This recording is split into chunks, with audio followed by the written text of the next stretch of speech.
जी, B part की तरफ चलते हैं। बी पार्ट में हम इसी चैप्टर को कंटिन्यू करेंगे और जो इसके फर्दर टॉपिक हैं वो टाइप्स ऑफ गुड्स को डिस्कस करेंगे, उसके टाइप्स। उसके बाद हमारा एक छोटा सा कॉन्सेप्ट है, ज़्यादा कोई मुश्किल नहीं है, प्रोडक्शन पॉसिबिलिटी फ्रंटियर। कॉन्सेप्चुअल है ये, प्रोडक्शन पॉसिबिलिटी कर्व। उसके बाद types of economic system. Economic system की कौन सी टाइप्स है, कितनी टाइप्स हैं, और इकोनॉमिक सिस्टम किससे कहते हैं, इसके डिफरेंट टाइप्स पढ़ेंगे। और ये आपके सामने 3 टाइप्स होंगी, 3 types of economic system discuss करेंगे। सबसे पहले टाइप्स ऑफ गुड्स की तरफ चलते हैं। यही टाइप्स ऑफ गुड्स हमने आपको याद होगा चैप्टर नंबर 2 में भी डिस्कस किए थे, जब हम डिमांड को स्टडी कर रहे थे। उस वक्त भी हमने टाइप्स ऑफ गुड्स को यहाँ पे क्लासीफाई किया था, और मुझे याद पड़ता है कि मैंने इधर भी क्लासीफाई किया था टाइप्स ऑफ गुड्स को। टाइप्स ऑफ गुड्स थी 2, नॉर्मल एंड इन्फीरियर, और 2 टाइप्स गुड्स और भी थी जो हमने स्टडी की थी हमारे सिलेबस में। टाइप्स ऑफ गुड्स, पहले गुड्स को डिफाइन कर रहे हैं वो, goods are tangible items that satisfy human wants. Tangible items वो चीजें जिसको हम टच कर सकते हैं, वो टेंजिबल, वो गुड्स हैं। Services are intangible items that satisfy human wants. Services intangible है, इसको हम टच नहीं कर सकते, इसको हम देख नहीं सकते, लेकिन इसको हम इंजॉय कर सकते हैं, बेनिफिट इससे रिसीव कर सकते हैं। जैसे फॉर एग्जांपल टीचिंग सर्विसेज है, बताइए ये टेंजिबल है, इनटेंजिबल है। Teacher is a tangible, teacher को आप टच कर सकते हैं, लेकिन जो मैं सर्विसेज आपको प्रोवाइड कर रहा हूं, ये जो मैं बोल रहा हूं, इसको आप टच नहीं कर सकते कि ये जो सर बोल रहे हैं इसको मैं टच करूं, नहीं। आपको सर्विसेज आप इंजॉय जरूर कर रहे हैं, इससे बेनिफिट उठा रहे हैं, लेकिन इसको आप टच नहीं कर सकते, तो ये सर्विसेज है, इनटेंजिबल है। इसी तरह मेडिकल सर्विसेज, या आप सर्विसेज एंजॉय करते हैं, पर आप सिक्योरिटी बेनिफिट्स हैं, सिक्योरिटी सर्विसेज आप इसको एंजॉय जरूर करते हैं, इसका बेनिफिट फायदा जरूर उठाते हैं, लेकिन आप इसको टच नहीं कर सकते। हाँ, जो प्रोड्यूसर होता है, प्रोड्यूसर को आप टच करते हैं, हमने प्रोड्यूसर को थोड़ी खरीदना होता है। Goods can be classified between various types, from consumer point of view, producer के पॉइंट ऑफ व्यू से और गवर्नमेंट के पॉइंट ऑफ व्यू से, लेकिन मुबारक हो प्रोड्यूसर के पॉइंट ऑफ व्यू से हमारे सिलेबस में नहीं है, प्रोड्यूसर के पॉइंट ऑफ व्यू से नहीं है। हम कंज्यूमर के पॉइंट ऑफ व्यू से पढ़ेंगे एंड गवर्नमेंट के पॉइंट ऑफ व्यू से पढ़ेंगे। ये बाइफर्केशन कंज्यूमर और गवर्नमेंट ये बिल्कुल जरूरी नहीं है, बस आई कैप ने इसको बाइफर्केट किया था, तो हमने भी इसकी बाइफर्केशन कर दी। कंज्यूमर के पॉइंट ऑफ व्यू से, कंज्यूमर के पॉइंट ऑफ व्यू से टाइप्स ऑफ गुड्स, सबसे पहले जो आपने पढ़ी है इंफीरियर गुड्स। और ये आपको पता है इंफीरियर गुड्स कौन सी होती है? इंफीरियर गुड्स वो गुड्स होती हैं कि अगर हमारी इनकम बढ़े, उसकी डिमांड क्या हो, कम हो, ये होती है इंफीरियर गुड्स। अच्छा, अगर मैं आपसे पूछूं कि नॉर्मल गुड्स बताओ, नॉर्मल गुड कौन सी होती है, तो आपको याद होगा नॉर्मल गुड्स वो गुड्स होती हैं कि अगर हमारी इनकम बढ़े तो नॉर्मल गुड की डिमांड भी क्या हो, वो भी इंक्रीज हो, इसकी डिमांड भी बढ़े। एंड वाइस वर्सा भी है, वाइस वर्सा है कि इनकम अगर कम हो तो डिमांड इंक्रीज हो, यानी वाइस वर्सा। ये कैसे होगा कि जब हमारी इनकम कम होगी तो इसकी डिमांड क्या हो जाएगी, बढ़ जाएगी। और इसी तरह इधर जब हमारी इनकम कम होगी तो इसकी डिमांड हम कम कर देंगे, हम इसकी ज़्यादा डिमांड ज़्यादा नहीं कर सकते। ये आपके सामने, आपने इसको नोट करना है तो जल्दी नोट कीजिएगा। इसकी एग्जाम्पल आपको याद होगी, इसकी एग्जाम्पल, इसकी सबसे क्लासिक एग्जाम्पल लंडा बाजार है। क्लासिक इसकी एग्जाम्पल लंडा बाजार है। और दूसरी इसकी एग्जाम्पल मैंने एग्जाम्पल दी थी आपको कि जो हम पब्लिक ट्रांसपोर्ट यूज कर रहे हैं, पब्लिक ट्रांसपोर्ट, अगेन इसको मैं रिवाइज करवा दूं कि जब हम पब्लिक ट्रांसपोर्ट यूज कर रहे हैं, हमारी इनकम बढ़ेगी तो हम अपनी पर्सनल बाइक खरीद, और थोड़ी सी इनकम बढ़ेगी तो इंशाल्लाह गाड़ी खरीद लेंगे। तो इसी तरह की इनकम बढ़ने से इसकी डिमांड, पब्लिक ट्रांसपोर्ट की डिमांड कम होती है, इसको हम नाम देते हैं ये इंफीरियर गुड। लंडा बाजार ऐसा ही है, जब हमारी इनकम कम होती है तो हम ये ज्यादा खरीदते हैं क्योंकि हम परचेजिंग पावर इतनी है, लेकिन जैसे हमारी इनकम बढ़ गई, हम ये लंडा बाजार जाके चीजें नहीं खरीदते, बल्कि आप तो डिफरेंट ब्रांड्स में जाएंगे, वहां से चीजें खरीदेंगे। Second hand machinery, second hand equipment, जो सेकेंड हैंड चीजें, आप पहले मोबाइल आपने खरीदना था, आप सेकेंड हैंड मोबाइल खरीदते क्योंकि आपकी इनकम कम है, लेकिन अल्हम्दुलिल्लाह अब आपकी इनकम ज्यादा है तो आप न्यू फ़ोन भी, उसका भी ऑर्डर प्लेस कर सकते हैं, न्यू फ़ोन खरीद सकते हैं। नॉर्मल गुड्स वो सारी चीज़ें होती हैं जिसको हम कंज्यूम करते हैं, हमारी इनकम बढ़ेगी तो हम ज़्यादा खरीदेंगे, इनकम कम होगी तो कम खरीदेंगे। ये नॉर्मल गुड की एग्जांपल सारी वो चीज़ें जो आप अभी कंज्यूम कर रहे हैं, जैसे कि फॉर एग्जांपल पिज़्ज़ा आपके लिए नॉर्मल है, आपकी इनकम ज़्यादा तो आप इसकी डिमांड भी इंक्रीज करते हैं। Clothes shoes become normal good, ये भी नॉर्मल गुड है। Inferior good are those good whose demand decrease is income of consumer increases. Public transport, wool, second hand product, हो सकता है कि इधर कोई प्रोडक्ट ऐसी हो जो आपके लिए शायद इंफीरियर हो, किसी के लिए सुपीरियर भी हो सकती है, वही किसी के लिए नॉर्मल प्रोडक्ट भी हो सकती है, लेकिन एक जनरल एग्जांपल है। Normal goods are those goods whose demand increases is income of consumer increases. For example, milk, silk. अच्छा ये क्या लिखा हुआ है? YED of inferior good is negative, YED of normal good is positive. ये है chapter number 3, income elasticity of demand, inferior good. अच्छा उसके हमने इंटरप्रिटेशन भी सीखी थी, interpretation of numbers and sign अलग-अलग। नंबर्स को हमने अलग इंटरप्रेट किया था और साइन को अलग इंटरप्रेट किया था। YED अगर नंबर नेगेटिव है इसका मतलब क्या था कि इनकम और डिमांड का इनवर्स रिलेशन है, माइनस साइन शो करता है इनवर्स रिलेशन, तो इनवर्स रिलेशन इस केस में होता है इंफीरियर गुड के केस में, और यहां पे positive direct relation normal good के केस में होता है। ठीक है, चैप्टर 2 से हमने डेफिनेशन ले ली और चैप्टर 3 से हमने इसकी इनकम इलास्टिसिटी ले ली। सुपीरियर गुड, अगर आपको नंबर याद हो, इंटरप्रिटेशन ऑफ नंबर हमने पढ़ा था कि अगर ये लेस देन 1 है, इनकम इलास्टिसिटी लेस देन 1, तो ये नेसेसिटीज है, अगर ये ग्रेटर देन 1 है तो लग्जरीज की तरफ चले जाएंगे, तो ये वो आइटम लग्जरी, और लग्जरी कहते हैं सुपीरियर गुड्स को। और those whose demand increases by larger portion is income of consumer increases, जैसे कि लग्जरीज कार। ये देखें YED of luxury goods of superior good is greater than 1, उधर लेस देन 1 के साथ था, नेसेसिटीज ग्रेटर देन 1 के साथ लग्जरीज, सेम वही बात यहां पे भी रिपीट हो रही है। क्लियर है ये बात? कंज्यूमर के पॉइंट ऑफ व्यू से 3 टाइप्स ऑफ गुड्स हो गई, inferior, normal and superior. 2 goods और भी हैं, 2 गुड्स और भी, एक का नाम है फ्री गुड्स और दूसरी गुड है इकोनॉमिक गुड्स।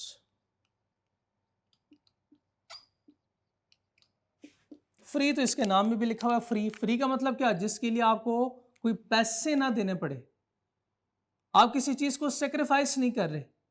ऐसी गुड्स कौन सी होती है, एग्जाम्पल देखें, बताएं इसके लिए आपको पेमेंट करनी पड़ती है, बताएं इसके लिए आप कोई चीज छोड़ते हैं, आपको कोई चीज सेक्रीफाइस करते हैं कि नहीं मैं ऐसा करता हूं। जैसे फॉर एग्जाम्पल अगर मैं कहूं आपने एप्पल खरीदने, तो आप एप्पल खरीदते हैं, chapter number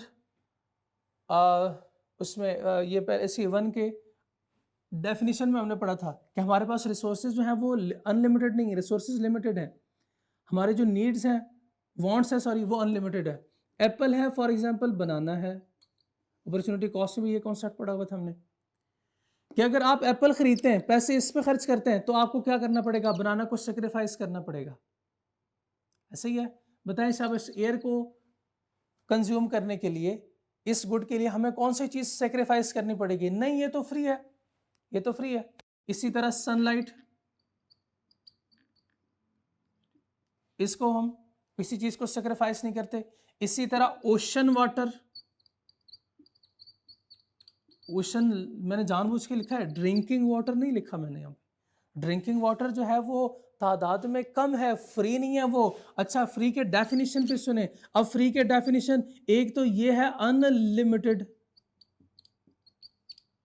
plus no opportunity cost, किसी चीज को हमें सेक्रीफाइस नहीं करना पड़ता। यह डेफिनेशन इसके उलट है बिल्कुल, एक तो ये तादाद में चीजें क्या होंगी, लिमिटेड, प्लस इसकी अपॉर्चुनिटी कॉस्ट होगी। अपॉर्चुनिटी कॉस्ट किसे कहते हैं, अपॉर्चुनिटी कॉस्ट कहते हैं एक चीज को पाने के लिए हमें दूसरी चीज को खोना पड़ेगा। फॉर एग्जाम्पल आप शूज खरीदते हैं, ये क्या है, एक तो तादाद में लिमिटेड है और दूसरा इसकी अपॉर्चुनिटी कॉस्ट है। आईफोन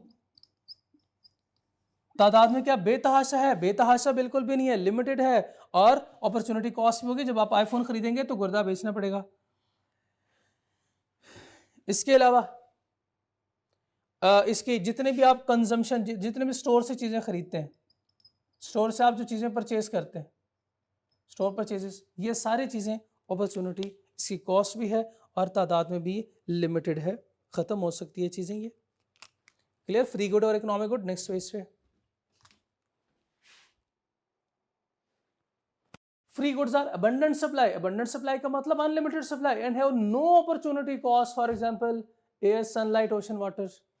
Economic goods या economic resource are scarce, limited and have opportunity cost. Most goods we consume are economic goods, जैसे कि shoes, car, mobile phones, etc. ये 5 टाइप्स हो गई। Inferior, normal, superior goods, superior goods, income ज्यादा तो demand बहुत ज्यादा।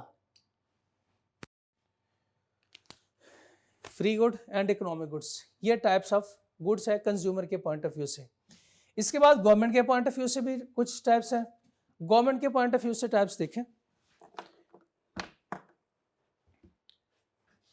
Merit goods and demerit goods. Definition की तरफ जाने से पहले एग्जाम्पल को देखते हैं। बताएं, एजुकेशन और सिगरेट, कौन सी चीज अच्छी है? कौन सी चीज ऐसी है जिसको सोसाइटी में अच्छी नजर से देखा जाता है, जो इसको सोसाइटी पसंद करती है, तालीम को या फिर अल्कोहल या सिगरेट को? एजुकेशन को डेफिनेटली। एजुकेशन है डिजायरेबल गुड, सोशली डिजायरेबल, लोग इसको पसंद करते हैं। लोग इतना पसंद करते हैं कि इसके बारे में जो सोचते हैं, जो थिंकिंग रखते हैं, वो क्या है? पॉजिटिव है। जिस जैसे आप कहते हैं ना, मुझे पॉजिटिव वाइब्स आ रही हैं, तो ये यही है। इसको नाम हम देते हैं मेरिट गुड्स।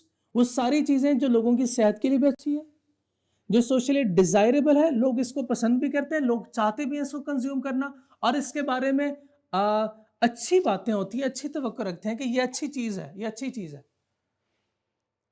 इसी तरह बदनामी जमाना है, नेगेटिव एक्सटर्नलिटीज, और सोशली अनडिजायरेबल है, लोग इसको पसंद नहीं करते, दूर रखो दूर रखो, हमें ये चीज नहीं पसंद, वो है अल्कोहल एंड सिगरेट। हो सकता है कि आपके लिए मेरिट हो, लेकिन इस सोसाइटी की हम बात करते हैं तो सोशली अनडिजायरेबल, ये सोशली डिजायरेबल गुड्स है। ठीक है, तो अब डेफिनेशन जो है वो एग्जांपल से हमें क्लियर होगी।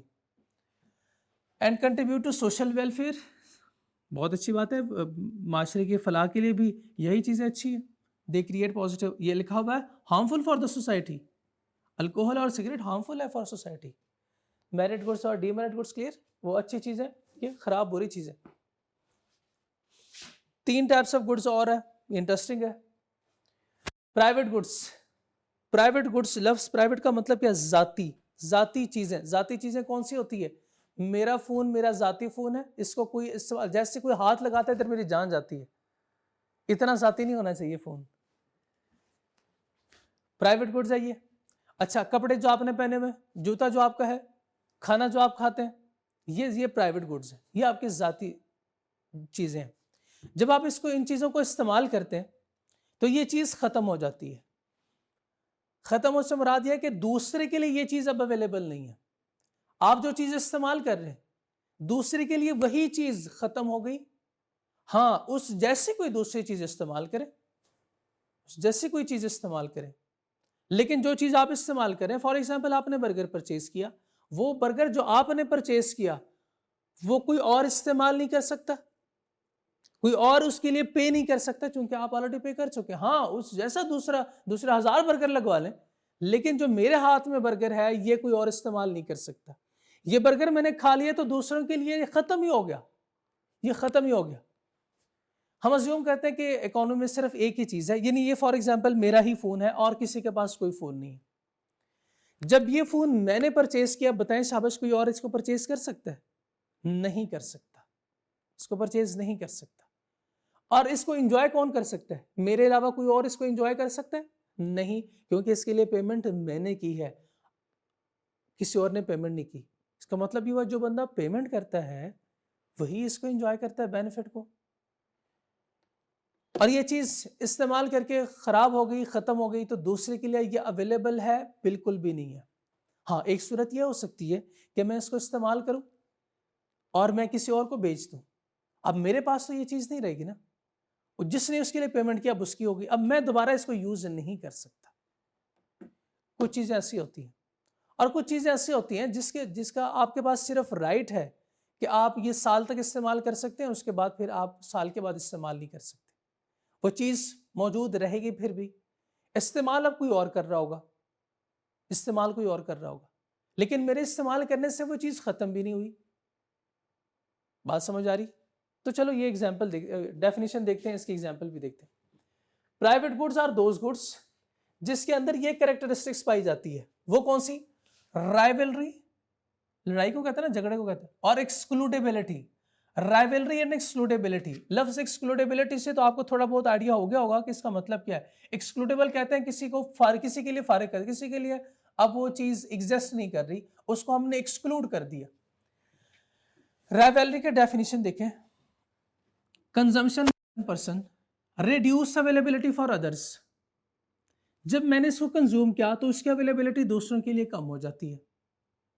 एक्सक्लूडेबिलिटी कहते हैं it is possible to exclude individual who have not paid from enjoying it. जिसने इसके लिए पेमेंट नहीं की वो तो इसको एंजॉय नहीं कर सकता। प्राइवेट गुड्स कौन सी होती है? मैं कंज्यूम करूंगा तो दूसरे के लिए उसकी अवेलेबिलिटी खत्म हो गई, और दूसरा कि जब मैंने इसके लिए पे किया तो इसके बेनिफिट को सिर्फ मैं एंजॉय कर सकता हूं, कोई और इसको एंजॉय नहीं कर सकता, और अगर मैंने पेमेंट किया तो कोई और पेमेंट कर भी नहीं सकता।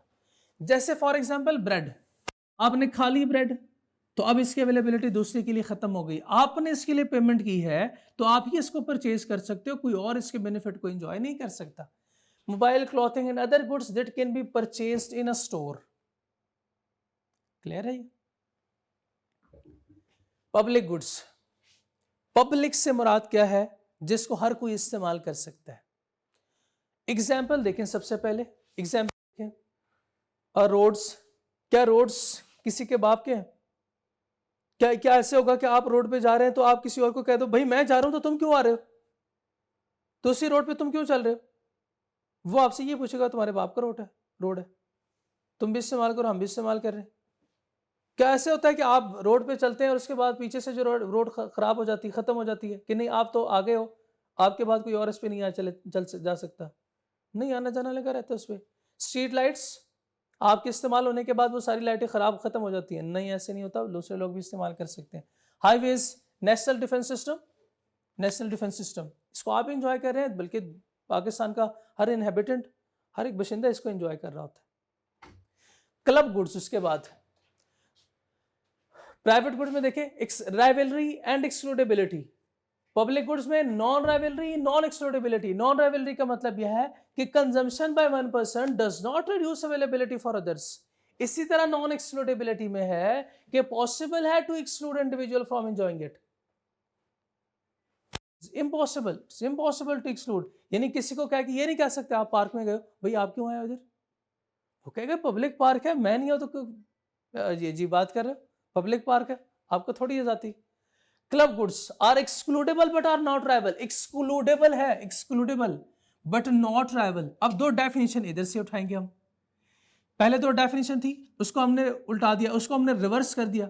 अब एक डेफिनेशन क्लब गुड्स में, एक एक्सक्लूडेबल की डेफिनेशन होगी और दूसरी नॉन राइवल। एक्सक्लूडेबल के डेफिनेशन क्या थी?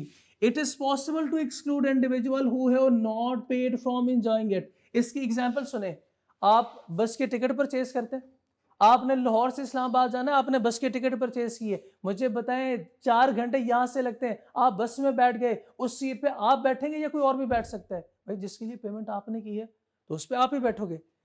तो it is possible to exclude individual who have not paid from enjoying it. लेकिन मुझे ये बताएं कि जैसे ही आप वहां पे इस्लामाबाद में उतरेंगे, आप ऐसे करेंगे, सीट को उठाएंगे, भाई मैंने तो इसके लिए पेमेंट की थी, चल मेरे साथ चल, चल मेरे साथ चल चल चल चल। नहीं, ऐसे नहीं होगा, बल्कि क्या है, नॉन राइवल है। नॉन राइवल का मतलब क्या है कि consumption by one person does not reduce availability for others, बल्कि क्या करेंगे, उसके बाद छोड़ देंगे। उतरेंगे आप, जैसे उतर गए, सीट जो है वो वहां पे उधर ही है, और कोई दूसरा आता है वो उस पर बैठता है। अब इसका डेफिनेशन देखें, club goods are excludable but not rival till a specific point of congestion. इसका मतलब क्या है? इसका मतलब यह है कि जैसे ही आप इस्लामाबाद पहुंच के उतर गए, उसके बाद ये नॉन राइवल है, इसको कोई और एंजॉय कर सकता है उसके बाद। यानी आप सीट घर ले नहीं जाएंगे कि चलो भाई सीट उठा के लेके जा रहे हो, आपने सिर्फ उसके पैसे दिए हैं कि इस्लामाबाद पहुंचे, लाहौर से बैठ के इस्लामाबाद पहुंचे, उधर उतर गए, बस वो जो आपके पास राइट थे वो ख़त्म हो गए। इट इंक्लूड्स मैच देखने गए आप, आपने टिकट परचेज की, उधर ही बैठ गए, अब मैं नहीं जाऊँगा। क्यों नहीं जा रहे भाई, मैच ख़त्म हो गया, चलो भाई, नहीं मैंने पैसे दिए, सारी ज़िंदगी उधर बैठे रहेंगे, नहीं ये मुझे सीट भी चाहिए, नहीं ये तो नए सीट लगे, ये मुझे नई सीट चाहिए। Golf course, club, private parks, Joyland जैसे जाते हैं, या सिनेमा आपने टिकट परचेज की है, आप मैच टिकट लिखें, आप बस की टिकट लिख लें आसानी के लिए, वो आपको याद रहेगी। 3 डेफिनेशन ये हो गई, और 2 merit goods, demerit goods, private goods, public and club goods. यहाँ तक कोई कंफ्यूजन? और ये आपके लिए एक समरी है, छोटी सी समरी, जो आपने चैप्टर 3 में भी देखी थी, और अगेन हमने चैप्टर 2, चैप्टर 3 और चैप्टर 1 को मिला लिया। एक एक्सटेंसिव समरी आपके सामने है ये, पॉज कीजिएगा जी। ये थी types of goods. Types of goods हमारा कंप्लीट हो गया। नेक्स्ट हमारा production possibility curve. Production possibility curve, या इसको कहा जाता है production possibility frontier. Short form इसका पीपीएफ या पीपीसी है, पीपीसी या पीपीएफ लिखते हैं। प्रोडक्शन पॉसिबिलिटी कर्व या प्रोडक्शन पॉसिबिलिटी फ्रंटियर। अच्छा, नाम में ही जो कुछ कॉन्सेप्ट ऐसे होते हैं जिसका उसके एक्सप्लेनेशन या उसमें जो भी चीजें हैं उसके नाम में छुपी होती हैं। प्रोडक्शन पॉसिबिलिटी, इसका मतलब क्या है? इसका मतलब यह है कि कितनी तरह की प्रोडक्शन पॉसिबल है, और आगे कर्व लगा दे तो इसका मतलब एक कर्व बनेगा, उस पे हमें वो बताएगा, वो दिखाएगा कि ये वाली प्रोडक्शन भी हो सकती है, ये प्रोडक्शन भी पॉसिबल है, ये प्रोडक्शन भी पॉसिबल है। और अगर आगे पीछे प्रोडक्शन हो गई तो वो भी स्टडी कर लेंगे। तो प्रोडक्शन पॉसिबिलिटी फ्रंटियर या प्रोडक्शन पॉसिबिलिटी कर्व नाम है कॉम्बिनेशन ऑफ प्रोडक्शन का, डिफरेंट प्रोडक्शन।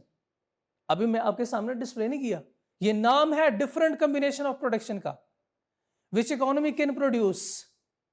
अगली जो बात है ना वो सुने, बड़ी गौर से सुने। Using all of its resources efficiently. इसमें 2 बातें हैं, पहले मैं आपको दिखा दूं, आपके सामने प्रेजेंट करूं। ये देखें, production possibility curve shows different combinations, possibilities, combinations of 2 goods economy can produce using all resources fully and efficiently applied। fully को अंडरलाइन करें और लिखें 100%, efficiently को अंडरलाइन करें और लिखें no loss, कोई नुकसान नहीं होना चाहिए। यानी आपने रिसोर्सेस को 100% आपने यूटिलाइज भी करना है, एफिशिएंटली भी यूटिलाइज करना है, ताकि कोई नुकसान ना हो। बचपन में आपने एक काम किया, अब मैंने दिए 100 रुपए, जाओ दही ले आओ। आप गए, आपने क्या किया, आपने 20 रुपए की चीजें खुद खा ली हैं और 80 रुपए का दही ले आए आप। कभी ये काम आपने बचपन में किया? और बाद में मैंने कहा नहीं ये तो मैंने तो दूध बोला था, तुम दही ले आए हो। मैंने दूध बोला था, जाओ ये वापस करके आओ और दूध ले आओ। या फिर हमें नहीं चाहिए अभी, ये वापस कराओ, शाबाश, और 100 रुपए वापस ले आना। अब आप बैठ के परेशान हो गए। अब उनको तो नहीं पता कि 20 रुपए आप खा चुके हैं, तो कैसे पूरे करेंगे? ये पता है आपने क्या किया? आपने सारे रिसोर्सेस को यूटिलाइज तो किया है, रिसोर्सेस को यूटिलाइज तो किया है। ये दही आ गया, ये आपने खा लिए, ये आपने खा लिए। 80 + 20 = 100। रिसोर्सेज आपके पास जितने थे, आपके पास कितने रिसोर्सेज थे? आपके पास ये रिसोर्सेज हैं, आपके रिसोर्सेज सारे यूटिलाइज हो गए। क्या आप बता सकते हैं ये एफिशिएंटली यूटिलाइज हुआ? एफिशिएंटली यूटिलाइज नहीं हुए, यूटिलाइज सिर्फ 80% हुए हैं, ये 80 यूटिलाइज हुए हैं। इसी तरह के और एग्जाम्पल सुने, बहुत क्लासिक एग्जाम्पल है, और अल्लाह करे ये एग्जाम्पल सुन के आपको शर्म भी आए थोड़ी सी। आपके पास फॉर एग्जाम्पल पढ़ने के लिए 6 घंटे हैं, 6 आवर्स। अब घर वालों ने कहा पेपर आ रहे हैं, पढ़ने दो।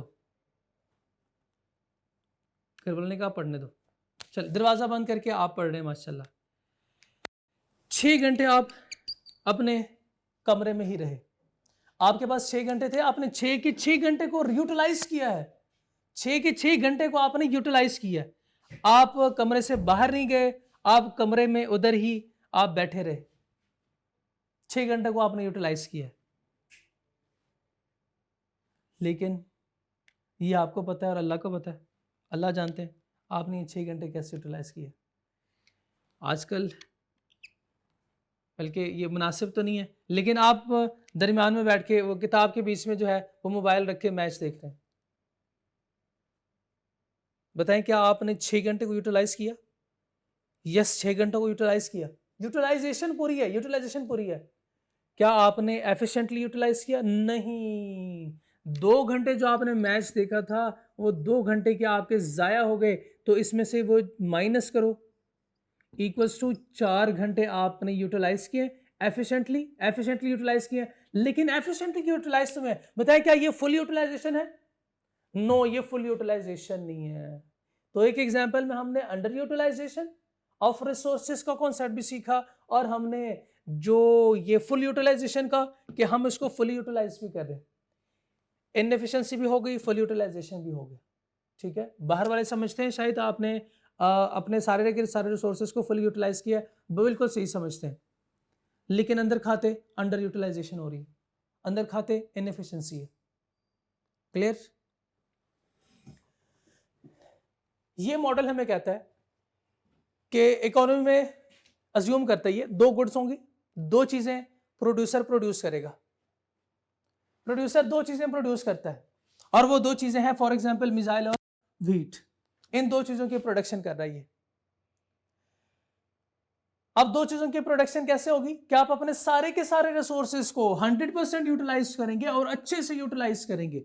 अच्छे से यूटिलाइज करेंगे का मतलब नुकसान नहीं होगा, नुकसान नहीं होगा तो मैक्सिमम प्रोडक्शन होगी, मैक्सिमम प्रोडक्शन होगी। असम्पशन देखें, 2 गुड्स मॉडल। अच्छा, वैसे ये असम्पशन है, असम्पशन, और आपको पता है चैप्टर 1 में हमने पढ़ा कि जो असम्पशन है इसके लिमिटेशन में ये वीक असम्पशन है, ये वीक असम्पशन है। यहां से ज्यादा वीक असम्पशन क्या हो सकती है कि ये कह रहा है इकोनॉमी में सिर्फ 2 ही चीजें प्रोड्यूस होंगी, इकोनॉमी सिर्फ 2 चीजें प्रोड्यूस, इकोनॉमी तो बेतहाशा चीजें प्रोड्यूस करती है। लेकिन इसने चूंकि एक लॉ प्रेजेंट करना था, तो आपको पता है कि हमने लॉ ऑफ डिमांड पढ़ते हुए भी 2 चीजों को रखा, बाकी सारी चीजों को कांस्टेंट रखा। तो ये भी अज्यूम करता है कि इकोनॉमी में सिर्फ 2 चीजें प्रोड्यूस हो रही है, लोग सिर्फ मिसाइल और सिर्फ व्हीट को प्रोड्यूस कर रहे हैं।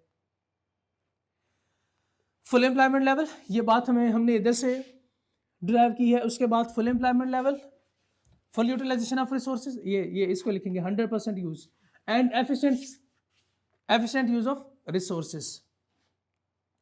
Factors of production are fixed, मतलब क्या इसका कि रिसोर्सेज जो है फैक्टर ऑफ प्रोडक्शन ये फिक्स होने चाहिए, चेंज नहीं होंगे। अगर ये चेंज हो गए तो उसकी वजह से प्रोडक्टिविटी कम ज्यादा होगी। Technology is constant, constant technology भी होनी चाहिए क्योंकि ये भी एक फैक्टर ऑफ प्रोडक्शन है। नेक्स्ट देखें, उसने डेफिनेशन में कहा था maximum production, sorry different combinations, different combinations. अब डिफरेंट कॉम्बिनेशंस मैं आपको दिखाता हूं। डिफरेंट कॉम्बिनेशन पॉसिबिलिटी ये है, पॉसिबिलिटी थे ना ये कॉम्बिनेशन ए या पॉसिबिलिटी ए। एक ऑप्शन तो ये है, एक कॉम्बिनेशन ये है, एक पॉसिबिलिटी ये है कि अपने सारे के सारे रिसोर्सेज आप व्हीट पे लगाएं, तो मिसाइल कितने प्रोड्यूस होंगे? 0 मिसाइल प्रोड्यूस ही नहीं होंगे। आपको एक कॉन्सेप्ट याद होगा, चैप्टर नंबर 2 में मैंने दिया था। हम पेप्सी फैक्ट्री गए थे, आपको याद हो कि ना याद हो, पेप्सी फैक्ट्री। और उस फैक्ट्री में हमने क्या देखा कि यहां पे पेप्सी की प्रोडक्शन हो रही है और दूसरी तरफ लेस की प्रोडक्शन हो रही है। इधर ये कुछ लोग लेस प्रोड्यूस कर रहे हैं और इधर कुछ लोग पेप्सी की प्रोडक्शन कर रहे हैं।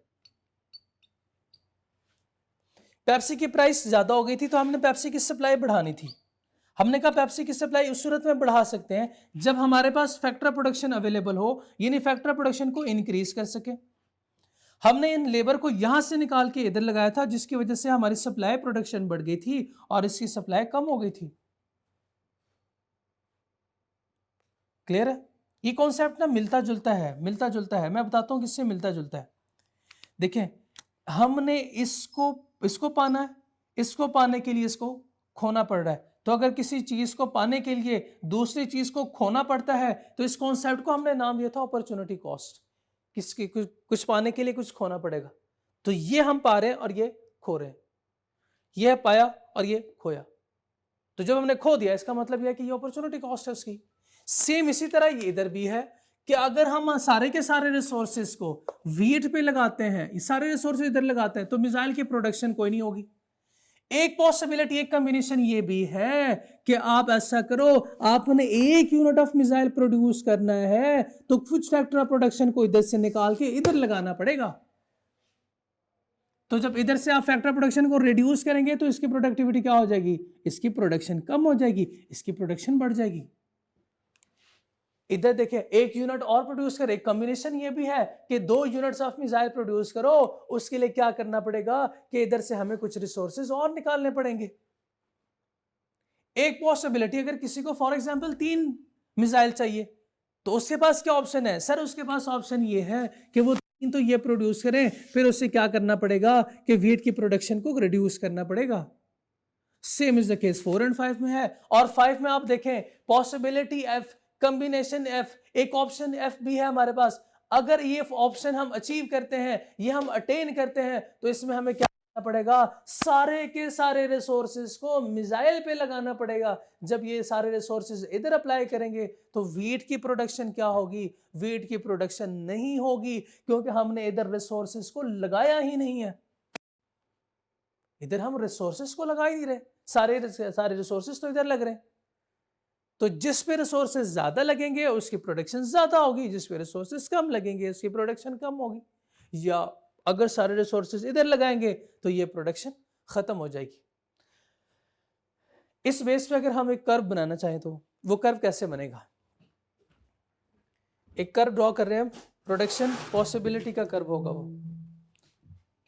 प्रोडक्शन पॉसिबिलिटी कर्व पढ़ रहे हैं ना हम, तो प्रोडक्शन पॉसिबिलिटी का एक कर्व भी बनना चाहिए। तो ये कर्व देखते हैं कि ये कर्व कैसे बनता है।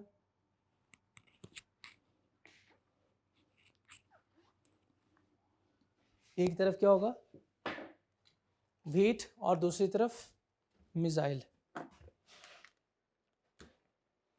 ये कर्व आपके सामने है, लेकिन मैं खुद से भी ड्रॉ करूंगा और देखते हैं कि ये कर्व कैसे बनता है। इधर कर लेते हैं मिसाइल और ये,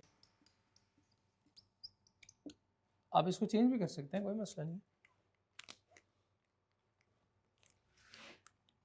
बताएं जब पॉसिबिलिटी ए, मिसाइल की प्रोडक्शन 0, ठीक है, क्योंकि आपको पता है हम ओरिजिन पे खड़े होके फिर वो कर्व बनाते हैं। मिसाइल की प्रोडक्शन 0 और वीट की प्रोडक्शन फॉर एग्जांपल ये 15 है, ये 15, तो कॉम्बिनेशन ए ये 0 एंड 15, तो क्या मैं इसको नाम दे सकता हूं, ये पॉसिबिलिटी ए है। पॉसिबिलिटी 2 देखें, बी देखें, पॉसिबिलिटी बी, इस वक्त मिसाइल की प्रोडक्शन 1 और वीट की प्रोडक्शन 14। वीट की प्रोडक्शन थोड़ी सी कम करूंगा और इसकी प्रोडक्शन ये 1।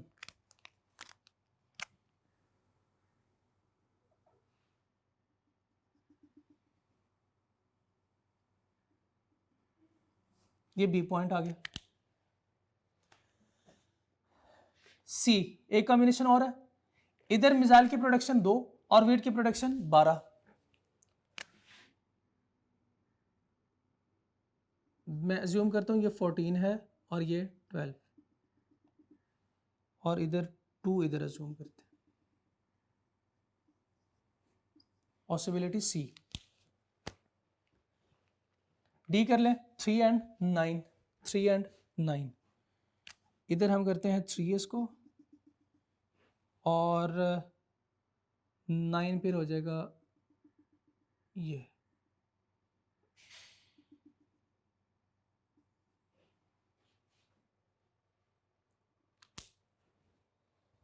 Four and 2 5, 4 into 5. I assume this to be 9 and 5. और नेक्स्ट प्रोडक्शन ये ये point D E and this is point F. क्या करेंगे, सारे पॉइंट्स को मिलाएंगे। अब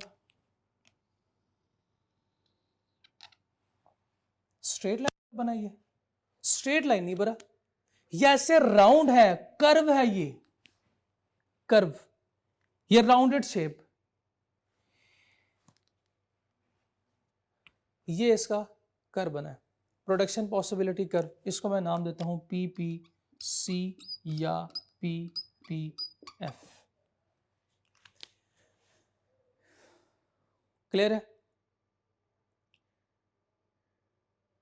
अच्छा, कुछ सवाल भी होंगे, आपसे पूछूंगा, लेकिन पहले इसके कैरेक्टरिस्टिक्स देखते हैं इस कर्व के।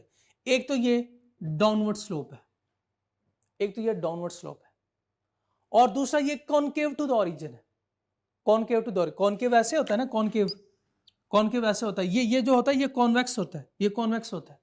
ये जिसका टिड बाहर को निकला हुआ ना, निकला होता है, ये कॉनकेव होता है। ये बाहर को टिड क्यों क्यों क्यों निकलता है? ताकि वो ज्यादा, जो जैसे आपने गाड़ी की लाइटें देखी होंगी, जो साइड मिरर है उसमें जो भी ऑब्जेक्ट है वो बहुत छोटा छोटा नजर आ रहा है, लेकिन जो हेडलाइट्स है उसके वैसे उभरे हुए, वो बाहर की तरफ ऐसे होते हैं, ताकि वो जो रोशनी जो है वो उसकी एक्सटेंशन ज्यादा हो, उसकी एक्सटेंशन ज्यादा हो, आपको सामने क्लियर नजर आए।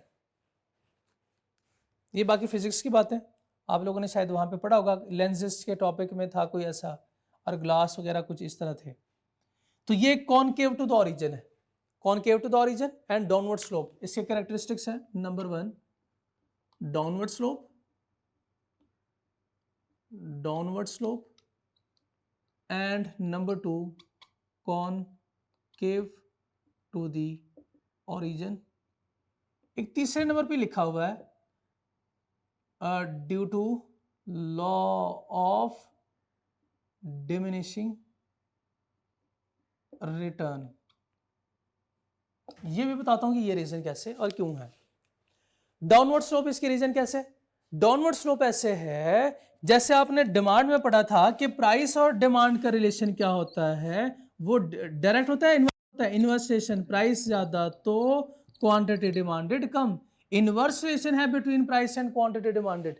सेम इसी तरह व्हीट और मिसाइल में इनवर्स रिलेशन है, ट्रेड ऑफ है, लव्स ट्रेड ऑफ लिखा होगा, ट्रेड अंडरलाइन करके आपने लिखना है ऊपर, इनवर्स रिलेशन। मतलब क्या है सर इसका? मतलब इसका ये है कि जब हम व्हीट की प्रोडक्शन को इंक्रीज करेंगे तो हमें क्या करना पड़ेगा? मिसाइल को सेक्रीफाइस करना पड़ेगा, इसकी प्रोडक्शन को डिक्रीज करने पड़ेगा।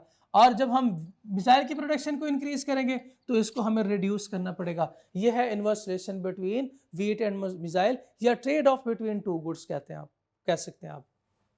और दूसरी रीजन क्या है? Concave to the origin, concave to the origin. Concave to the origin क्यों ऐसे? कॉनकेव टू द ओरिजिन ऐसे है कि कुछ फैक्टर्स ऑफ प्रोडक्शन बेटर होते हैं एट प्रोड्यूसिंग मिसाइल, एंड कुछ फैक्टर ऑफ प्रोडक्शन ऐसे होंगे जो बेहतर होंगे यूजिंग व्हीट।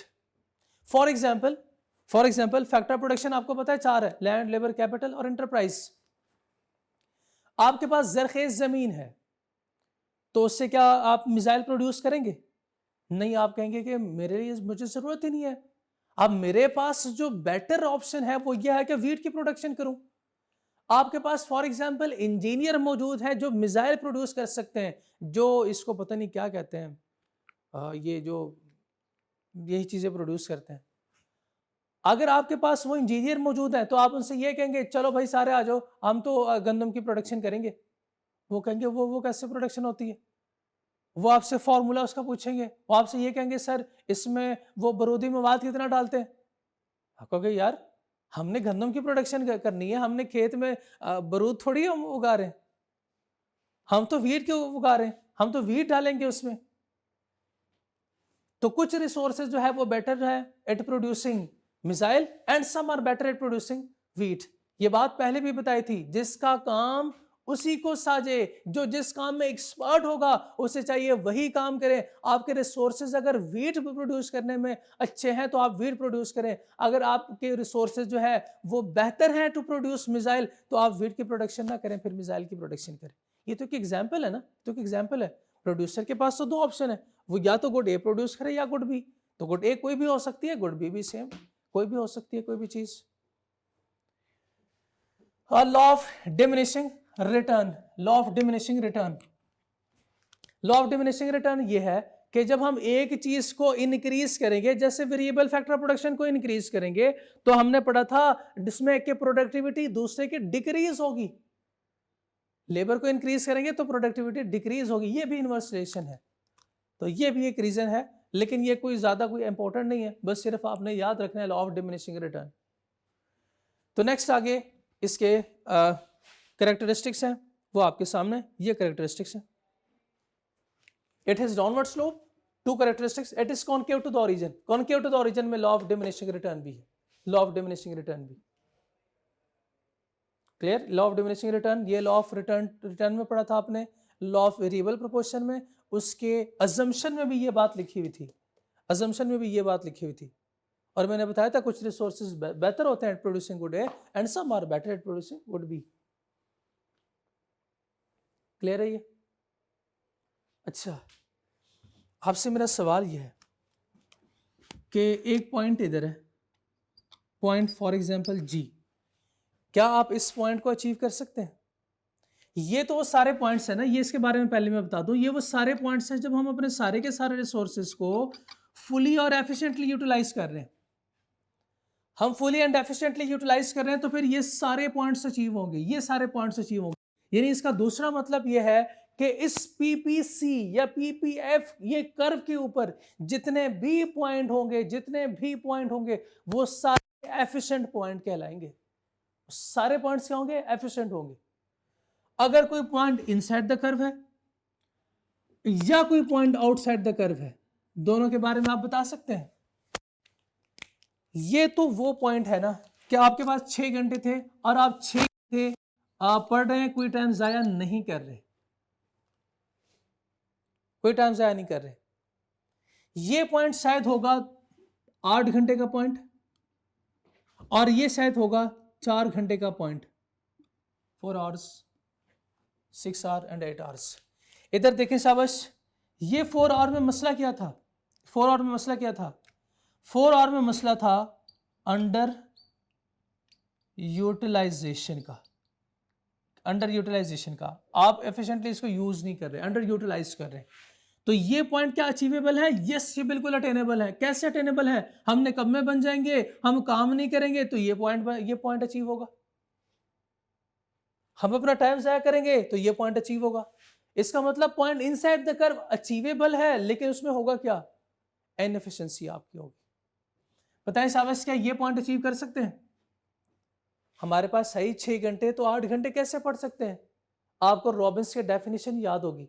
रॉबिन्स ने कहा था हजारों ख्वाहिशें ऐसी कि हर एक ख्वाहिश पे दम निकले। हमारे पास रिसोर्सेज जो है वो लिमिटेड है, लेकिन हमारी चाहतें, हमारी फरमाइशें, हमारी वांट्स वो अनलिमिटेड है। हम चाहते तो है कि ये पॉइंट अचीव करें, लेकिन हम नहीं कर सकते। क्यों नहीं कर सकते? क्योंकि मेरे पास रिसोर्सेज 6 घंटे हैं, तो मैं 8 घंटे कैसे रिसोर्सेज को यूज कर सकता हूं? मैं ये पॉइंट अचीव नहीं कर सकता। किस लिए नहीं कर सकते? तो इसने जवाब दिया कि लिमिटेड रिसोर्सेज की वजह से। ये पॉइंट मैं अचीव कर सकता हूं। कैसे अचीव कर सकते हैं? इनएफिशिएंट पॉइंट होगा ये, इनएफिशिएंट पॉइंट कहलाएगा। ये सारे पॉइंट्स, इसके ऊपर जितने भी पॉइंट्स होंगे वो सारे कौन से पॉइंट होंगे? एफिशिएंट पॉइंट होंगे।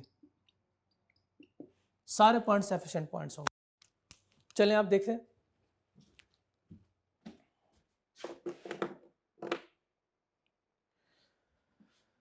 for the purpose of simplicity we assume that all resources are applied to produce two goods only, wheat and missile। हमने भी वो एग्जांपल ले ली।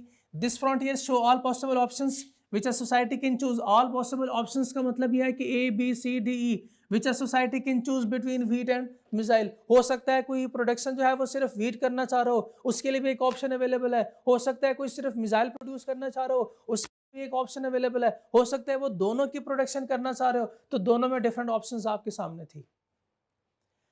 Points outside the frontier are unattainable। Point outside the frontier are unattainable। वो सारे points जो outside frontier होंगे, ये frontier है, ये पीपीसी कर्व है, ये पीपीएफ है, ये पॉइंट आउटसाइड है, ये अनअटेनेबल है। क्यों अनअटेनेबल है? Because of limited resources. Resources क्या है? लिमिटेड है। Any point inside the curve, वो कौन से पॉइंट की बात कर रहे हैं? इस पॉइंट को अंडरलाइन करें और लिख लें पॉइंट जी। इसको अंडरलाइन करके लिखा होगा आपने पॉइंट आउटसाइड को point H. Any point outside the curve, sorry, inside the curve indicates that economy has not produced efficiently. यानी ये आपकी क्या है? इनएफिशिएंसी है, इनएफिशिएंसी है। इसमें दो छोटे छोटे कॉन्सेप्ट और भी हैं। वो कहते हैं अपॉर्चुनिटी कॉस्ट और पीपीसी का क्या रिलेशन है, एफिशिएंसी और पीपीएफ का क्या रिलेशन है। अपॉर्चुनिटी कॉस्ट में क्या करते हैं? रॉबिन्स की डेफिनेशन क्या थी? अनलिमिटेड वांट्स है, लिमिटेड रिसोर्सेस है, देयरफॉर हमें क्या करना पड़ेगा? Society has to make choice. Choicing करनी पड़ेगी, कौन सी चीज प्रोड्यूस करें, कौन सी चीज खरीदें, कौन सी किसकी क्वांटिटी कम करें, किसकी क्वांटिटी इंक्रीज करें। PPF is the menu of choices of products. जैसे आप होटल में जाते हैं, वहां पे आपको मेनू दिया जाता है, उसमें आप पसंद करते हैं, तो ये भी मेनू ऑफ चॉइसेस है। ये A B C D E F menu of choices है। An economy can choose any point on PPC to produce,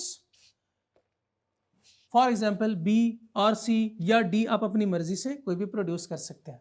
तो फिर अपॉर्चुनिटी कॉस्ट का कॉन्सेप्ट इसमें कैसे आया? वो कहते हैं every choice is an opportunity cost. For example, अगर आप ऑप्शन डी अडॉप्ट करते हैं, वो सिलेक्ट करते हैं इंस्टेड ऑफ ऑप्शन सी, आप ऑप्शन सी को छोड़ते हो, आप ऑप्शन डी को सिलेक्ट करते हो, तो सी और डी में क्या मसला था? अगर ऑप्शन डी को आप सिलेक्ट करते हैं, ऑप्शन सी छोड़ते हैं, तो फिर देखें आपने क्या किया? आपने 1 unit of missile additional produce किया। उसके लिए आपको क्या करना पड़ेगा? 3 यूनिट्स ऑफ वीट्स खोने पड़ेंगे। ये आपने पाया, ये खोया। अपॉर्चुनिटी कॉस्ट भी तो यही बताता है कि कुछ पाने के लिए कुछ खोना पड़ेगा। तो 1 यूनिट आपने मिसाइल का पाया, क्या करके? 3 यूनिट्स ऑफ वीट खो के। पढ़े जरा। If option D is selected instead of option C, opportunity cost of producing 1 more units of missile will be 3 lost units of wheat. यही है, ये लिखा हुआ ना। Efficiency and PPF shows concept of economic efficiency. Each points on PPF shows productivity. Each point on PPF, ये point है A, B, C, D, E, F, ये सारे पॉइंट्स हैं on PPF. Shows efficiency, productivity, which is obtained using all resources efficiently. Point inside PPF, inside का मतलब point G are attainable, ये attainable है, but they are inefficient point, ये point inefficient point कहलाएगा। मेरा एक और सवाल, बताएं क्या इस PPF को आप चेंज कर सकते हैं? ये PPF ये कर बना कैसे? सारे के सारे रिसोर्सेस को हमने जब इस्तेमाल किया, जब लगाया किसी भी प्रोडक्ट के ऊपर, तो किसी भी 2 प्रोडक्ट के ऊपर, तो ये कर्व बना होगा। पता है क्या इस कर्व को ऊपर शिफ्ट कर सकते हैं? क्या इस कर्व को इधर शिफ्ट कर सकते हैं? क्या डाउनवर्ड शिफ्ट कर सकते हैं? बिल्कुल कर सकते हैं। कैसे? रिसोर्सेस को इंक्रीज करके। इसका मतलब ये पॉइंट भी उस सूरत में अटेनेबल होगा जब हम रिसोर्सेस को इंक्रीज करेंगे। इसका मतलब ये हुआ कि आपकी आजकल क्लासेस चल रही है, तो आपके पास पढ़ने के लिए सिर्फ 6 घंटे है। जब आपकी क्लासेस खत्म हो जाएगी या हफ्ता इतवार आपकी छुट्टी होती है, तो उस वक्त आपके पास रिसोर्सेज ज्यादा है, आपके पास टाइम ज्यादा है, तो माशाल्लाह आप ये भी पढ़ सकते हैं, इतना पढ़ सकते हैं, इस पॉइंट को ऐसे अचीव कर सकते हैं। ठीक है, इसका मतलब यह हम पीपीएफ को इंक्रीज कर सकते हैं। कैसे? हम फैक्टर्स ऑफ प्रोडक्शन को इंक्रीज करके। क्या ये इसको रिड्यूस कर सकते हैं? बिल्कुल कर सकते हैं। कैसे? फैक्टर प्रोडक्शन को रिड्यूस करके। इसका मतलब ये हुआ, ये पीपीसी या पीपीएफ जो कर्व है, ये शिफ्ट हो सकता है, अपवर्ड भी हो सकता है, डाउनवर्ड भी हो सकता है। कैसे होगा? हम जब फैक्टर प्रोडक्शन को चेंज करेंगे। फैक्टर प्रोडक्शन कितने हैं? 4 फैक्टर प्रोडक्शन है। बता सकते हैं आप? Land, labour, capital, enterprise. Land, labour, capital, enterprise. Sir यहाँ पे तो कहीं पे नहीं लिखा हुआ लैंड है। लैंड में के डेफिनेशन में हमने 4 चीजें पढ़ी थी। God made natural resources of earth, it includes renewable resources, non renewable resources, surface of earth, environmental resources, oil, gas, coal, other mineral resources, सारी टाइप्स है नेचुरल रिसोर्स की। गॉड मेड नेचुरल रिसोर्स, ये natural resource है। Land के definition में था। ठीक है, तो आप इसके साथ लिख लें, हम पीपी शिफ्ट कर सकते हैं पीपीएफ को कैसे, फैक्टर ऑफ प्रोडक्शन को इंक्रीज या डिक्रीज करके। क्लियर है ये बात? इसके साथ ही हमारा पीपीएफ का ये टॉपिक भी खत्म हो गया। पॉज कीजिए जी। अब हमारा डी पार्ट आखिरी हिस्सा है, इकोनॉमिक सिस्टम्स। इसमें हम 3 टाइप्स ऑफ इकोनॉमिक सिस्टम को स्टडी करेंगे, और आज के लेक्चर में शायद ये कंप्लीट ना हो, लेकिन मेन कॉन्सेप्ट हम कर लेंगे, बाकी नेक्स्ट लेक्चर में इंशाल्लाह इसको मुकम्मल करेंगे, और साथ में कॉन्सेप्ट चेक करके हम सीक्यूज भी डिस्कस करेंगे। 3 types of economic systems. Economic system की तरफ जाने से पहले हमने फंक्शन ऑफ माइक्रो इकोनॉमिक्स में पढ़ा था कि 3 डिफरेंट हमारे रिसोर्स एलोकेशंस एक प्रॉब्लम्स हैं कुछ। आपको याद होगा लर्निंग ऑब्जेक्टिव 2 में स्कोप ऑफ माइक्रो इकोनॉमिक्स में 3 बेसिक इकोनॉमिक प्रॉब्लम्स के नाम से हमने वो एक पॉइंट पढ़ा था जिसमें लिखा हुआ था how to produce, what to produce, how to produce, for whom to produce. ये 3 हमारे इकोनॉमिक प्रॉब्लम्स हैं। बेसिक इकोनॉमिक प्रॉब्लम्स क्या है? What to produce, how to produce, for whom to produce. मतलब क्या है इसका? मतलब इसका ये है कि हमारे रिसोर्सेज जो है वो लिमिटेड है, but our needs are unlimited, but our wants are unlimited. Basic economic problems means choosing, यहां पे भी चूज का लफ्ज आ गया। इसका मतलब यह है कि ये रॉबिन्स के डेफिनेशन से ये लाइन उठाई गई है, choosing how to allocate these limited resources to satisfy our unlimited wants. Robbins के डेफिनेशन के यही मेन पॉइंट है कि अनलिमिटेड वांट्स है, लिमिटेड रिसोर्सेज है, तो कैसे हम मैक्सिमम सेटिस्फेक्शन हासिल करें, कैसे लिमिटेड रिसोर्सेज को अनलिमिटेड वांट पे अप्लाई करें ताकि मैक्सिमम हमें सेटिस्फेक्शन, मैक्सिमम यूटिलिटी मिले, ज्यादा से ज्यादा फायदा हासिल कर सके। तो वो सवाल कहते हैं व्हाट टू प्रोड्यूस। एक प्रोड्यूसर जो है वो सोचता है कि मुझे क्या प्रोड्यूस करना चाहिए। वो कहता है मुझे मैं कैसे प्रोड्यूस करूं, मैं किन लोगों के लिए प्रोड्यूस करूं। 3 बेसिक मसले ये थे। वेदर कैपिटल गुड्स और कंज्यूमर गुड्स टू प्रोड्यूस। अच्छा, कैपिटल गुड्स को और कंज्यूमर गुड्स को अंडरलाइन करें। कैपिटल गुड्स के बारे में मैंने बताया था कि ये वो गुड्स होती हैं जो यूज होती हैं for production of other goods. Capital goods are those goods which are used for production of other goods, जैसे कि फ्राइज बनाने वाली मशीन।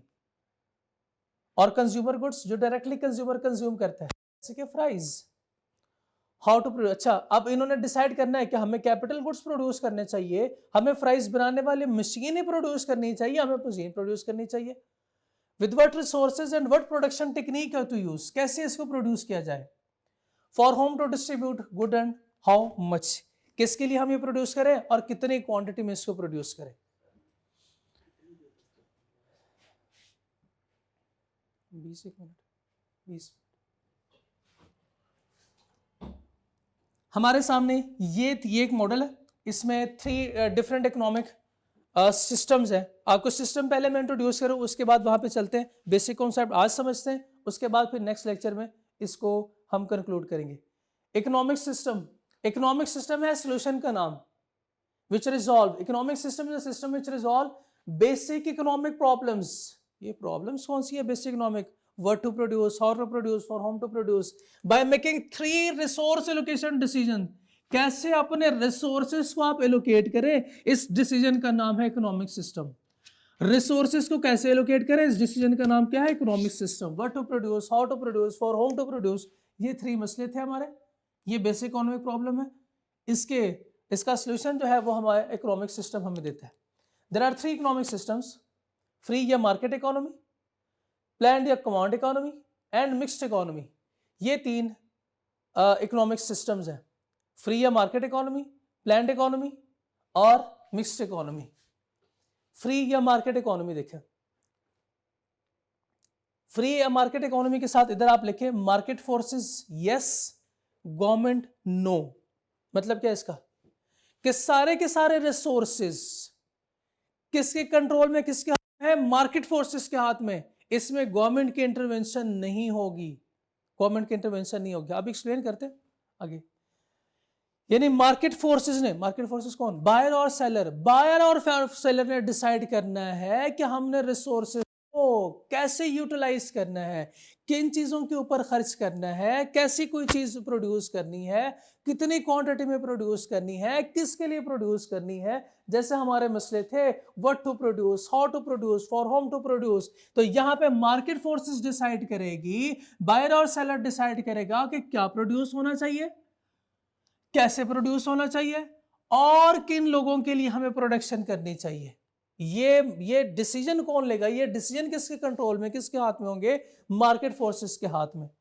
इंडिविजुअल एंड फर्म्स यानी market forces, and they take basic decision through market forces without intervention of government. Government की intervention नहीं होगी, यानी government नहीं बताएगी कि आपने कौन सी चीज प्रोड्यूस करनी है, गवर्नमेंट नहीं बताएगी कैसे प्रोड्यूस करनी है, गवर्नमेंट ये नहीं बता सकती कि किसके लिए आपने प्रोड्यूस करनी है, क्या कुछ मखसूस लोगों के लिए प्रोड्यूस करनी है या फिर इंटायर होल इकोनॉमी के लिए आपको चीजें प्रोड्यूस करनी चाहिए। क्लियर हो गई बात।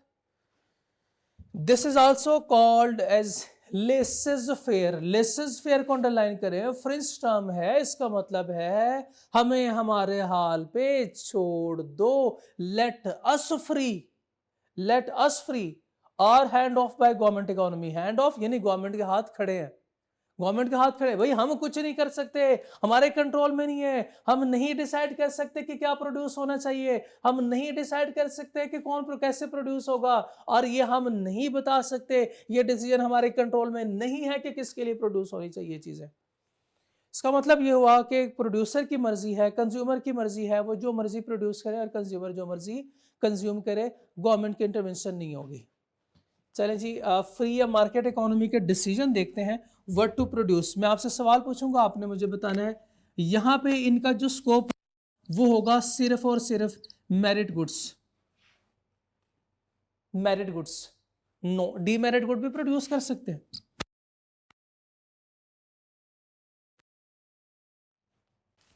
जी, डीमेरिट गुड भी प्रोड्यूस कर सकते हैं, मेरिट गुड भी प्रोड्यूस कर सकते हैं और डीमेरिट गुड भी प्रोड्यूस कर सकते हैं। अच्छा मुझे बताएं कि ये सिर्फ और सिर्फ नॉर्मल गुड प्रोड्यूस करेंगे, लग्जरीज प्रोड्यूस करेंगे, नहीं करेंगे, नहीं नहीं, इनकी मर्जी है, वो जो मर्जी प्रोड्यूस करे, इनकी मर्जी, वो जो मर्जी प्रोड्यूस करे। हाउ टू प्रोड्यूस बताएं, इनका ये तो मार्केट फोर्स है, इनका ऑब्जेक्टिव क्या होता है, ज्यादा से ज्यादा पैसे कमाना या वेलफेयर ऑफ सोसाइटी इनका ऑब्जेक्टिव होता है। इनका ऑब्जेक्टिव होता है ज्यादा से ज्यादा पैसे ये अर्न करें। तो ज्यादा से ज्यादा पैसे कैसे अर्न कर सकते हैं, इनकी प्रॉफिटेबिलिटी ज्यादा कैसे हो सकती है, जब इनका रेवेन्यू ज्यादा होगा और इनकी कॉस्ट कम होगी, तो ये कोशिश करेंगे कि कॉस्ट क्या हो, कम से कम हो, क्वालिटी बेशक रिड्यूस हो जाए लेकिन कॉस्ट हमारी क्या होनी चाहिए, फॉर होम टू प्रोड्यूस, किसके लिए प्रोड्यूस करने चाहिए, क्या इंटायर इकोनॉमी के लिए प्रोड्यूस करेंगे या जो लोग डिमांड करेंगे उनके लिए प्रोड्यूस करेंगे। डिमांड से मुराद ये है कि अगर लोग लग्जरीज की डिमांड करते हैं तो लग्जरीज प्रोड्यूस करेंगे, अगर लोग नेसेसिटीज की डिमांड करते हैं तो ये नेसेसिटीज प्रोड्यूस करेंगे, या जो पे कर सकता हो, जिसकी परचेजिंग पावर हो, जिसकी परचेजिंग पावर हो। भाई डिमांड भी तो वही करेगा ना जिसकी परचेजिंग पावर होगी, जिसकी परचेजिंग पावर होगी। अच्छा, इसका मतलब ये हुआ कि अगर कोई परचेज नहीं कर सकता, उन लोगों के लिए ये चीज प्रोड्यूस नहीं होगी, तो गरीब क्या करे, फिर भर जाए जाके, नहीं, उसके लिए क्या है, प्लान्ड इकोनॉमी है। प्लान्ड इकोनॉमी में बताएं, प्लान्ड इकोनॉमी वाले क्या डीमेरिट को सपोर्ट करेंगे, नो, इसका मतलब यहाँ पे सिर्फ और सिर्फ मेरिट गुड्स होंगी। बताएं यहाँ पे लग्जरी आइटम होंगे, यहाँ पे नॉर्मल या नेसेसरी, तो नेसेसिटीज ज्यादा होंगी, मेरिट प्लस नेसेसिटीज। बताएं क्या गवर्नमेंट कॉस्ट को देखती है, नो, कॉस्ट बेसिस पे लोकेशन डिसीजन नहीं होती, बल्कि गवर्नमेंट क्या करती है, गवर्नमेंट तो क्वालिटी पे कंप्रोमाइज नहीं करती। बताएं यहाँ पे जो फॉर होम टू प्रोड्यूस, क्या गवर्नमेंट जो है वो अमीरों के लिए प्रोड्यूस करेगी, गवर्नमेंट क्या मिडिल क्लास के लिए, नहीं, पूरी इकोनॉमी के लिए, इकोनॉमी एज होल के लिए, होल इकोनॉमी के लिए गवर्नमेंट प्रोड्यूस करती है। ये है गवर्नमेंट की इकोनॉमी और ये है मार्केट फोर्सेस। मैंने इसके डेफिनेशन आपको बताई, ये सारे पॉइंट्स लिखे, इसके बारे में मैं नहीं बताता, मैं बस इतना लिखा है गवर्नमेंट। इसका मतलब क्या हुआ, प्लान्ड इकोनॉमी में गवर्नमेंट यस है, market forces no. Market forces no. सारे के सारे रिसोर्सेज किसके कंट्रोल में होंगे? गवर्नमेंट के हाथ में होंगे। गवर्नमेंट ने डिसाइड करना है क्या प्रोड्यूस होना चाहिए, गवर्नमेंट ने डिसाइड करना है कैसे प्रोड्यूस करने चाहिए, गवर्नमेंट ने डिसाइड करना है किसके लिए प्रोड्यूस करें। और मिक्स्ड इकोनॉमी बता सकते हैं, मिक्स्ड इकोनॉमी बता सकते हैं, बिल्कुल मिक्स्ड इकोनॉमी है मार्केट फोर्सेस प्लस गवर्नमेंट, यानी यहां पे दोनों होंगे। मार्केट फोर्सेस भी यस है, गवर्नमेंट भी यस है। इधर market forces yes, government no, इधर market forces no, government yes, इधर market forces yes, government yes. ठीक है, तीनों के डेफिनेशन हमें क्लियर हो गई है। आज के लेक्चर में हम इतना ही करेंगे। डेफिनेशन एक दफा अगेन बाकियों के भी देख लेते हैं कमांड इकोनॉमी के। It is economic system in which all important decision about resource allocation are made by government instead of market। तो लिख लें यहाँ पे market forces no और government yes। Mixed economy देखें, mixed economy is an economy in which both government and private sectors cooperate and share economic control। Market forces yes, government yes। Definition के बाद बाकी जो इसके फीचर्स और advantage disadvantage plus next lecture में इस chapter को भी कंक्लूड करेंगे इंशाल्लाह। इसका लेक्चर यहाँ ख़त्म करते हैं। अस्सलाम वालेकुम।